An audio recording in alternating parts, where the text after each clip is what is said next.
ரசூலுல்லாஹ் ஸல்லல்லாஹு அலைஹி வஸல்லம் பாவங்களுக்கும் ஒரு முஸ்லீமுக்குள்ள தொடர்பை விளங்கப்படுத்துகிறாங்க இந்த ஹதீஸில். அது கொஞ்சம் பாருங்க. மஸலுல் முஃமின் ஓ மஸலுல் ஈமான், ஒரு மோமினுக்கும் அவனுடைய ஈமானுக்கும் உதாரணம் சொல்வதாக இருந்தால் கமசலில் ஃபரஸ், ஒரு குதிரையை உதாரணமாக சொல்லலாம். ஃபி ஆஹியத்திஹி, நாங்கள் குதிரையோ ஆடு மாடுகளையோ கட்டும்போது ஒரு கம்பம் ஒன்றை அடித்து அதில் கட்டுவோம்.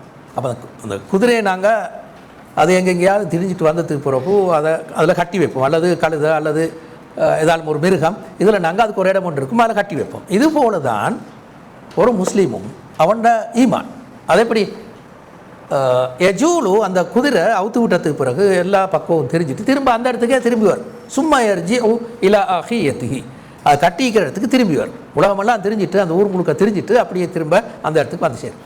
இதே போல தான் ஒரு மோமின் இன்னல் மோமின யஸ்ஹு, ஒரு மோமின் தவறி மறந்து பாவத்தை செஞ்சிருவான்.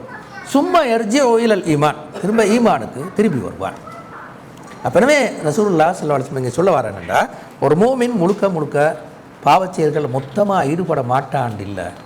அவன் பல வேலைகளில் ஈடுபட்டு பல இடங்களுக்கு போய் தொழில் செய்கிற நேரங்களில் தவிர்க்க இல்லாமல் இப்படி பாவங்களில் ஈடுபட்டு விடுவான். ஆனால் அவன் கண்டிப்பாக ஈமானுக்கு திருப்பி வந்துடும். ஒரு நேரம் அந்த பாவத்தில் நிரந்தரமாக பிடிவாதமாக இருக்க மாட்டான். முன்னுக்கு சொன்ன ஏற்கனவே பார்த்து ஆயத்து போல் முன்னால் இருக்கிற ஆயத்து மாதிரி. சரி, இப்போ நாங்கள் இந்த கடைசியாக என்ன முடித்தோம்னா, ஒரு மோமின் விதிவிலக்காக பாவங்களில் வீழ்ந்து விடலாம். இந்த பெரும்பாவங்களில் வீழ்ந்து விடலாம். சிறுபாவம் அதனை ஆகவே தவிர்க்கலாம் உண்டு. சிறுபாவங்கள் எடுக்க நடக்கும். சிறுபாவங்களுக்காக பாவ மன்னிப்பு கேட்கணுமா தேவையில்லையான்னு கூட ஒரு கருத்து வேறுபாடு. பெரும்பாவங்கள் அப்படி இல்லை. பெரும்பாவங்களுக்கு கண்டிப்பாக பாவ மன்னிப்பு கேட்கணும். சிறுபாவங்களை பொறுத்தவரையில் பாவ மன்னிப்பு கேட்காட்டியும் எல்லாம் மன்னித்து விடுவான். அப்படி இல்லை. உதாரணம் வச்சுக்கணும், உங்களை எல்லாருக்கும் தெரிஞ்ச ஹதீஸை நான் திருப்பி சொல்கிறேன். தொழுகைக்கு இடையில் இப்போ உதாரணம் லொஹரிலிருந்து அசர் வரை, அசர் தொழுகிற நேரம் லொஹரிலிருந்து அசர் வரை செஞ்ச பாவங்களை எல்லாம் மன்னித்து விடுவான். ஒளிச்செய்கிற நேரமே அந்த பாவம் எல்லாம் கழுவிப்பட்டு போகும். நீங்கள் இந்த ஹதீஸை கேட்டிப்பீங்க. என்ன பாவம் அது? சிறுபாவம், பெரும்பாவம் அல்ல. பெரும்பாவத்துக்கு கண்டிப்பாக தௌபா கேட்டே ஆகும். பெரும்பாவத்துக்குள்ள எப்படியான பெரும்பாவம்னு பார்த்து அந்த பெரும்பாவத்துக்குள்ள வேலையெல்லாம் செஞ்சு தௌபாவம் கேட்டால் தான் அது நீங்கும். சிறுபாவங்கள் அப்படி இல்லை.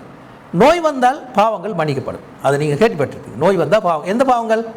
சிறுபாவம், பெரும்பாவம் அல்ல. அப்போ எனவே இதனால தான் சிறுபாவத்துக்கு பாவ மன்னிப்பு கேட்கணுமா தேவையில்லையான்னு கூட ஒரு கருத்து வேறுபாடு இருக்குது. அதுக்கான காரணமாக தான் ஏன்னா சிறுபாவங்கள் மனுஷனால் தவிர்க்க முடியாமல் அடிக்கடி செஞ்சுப்படும்.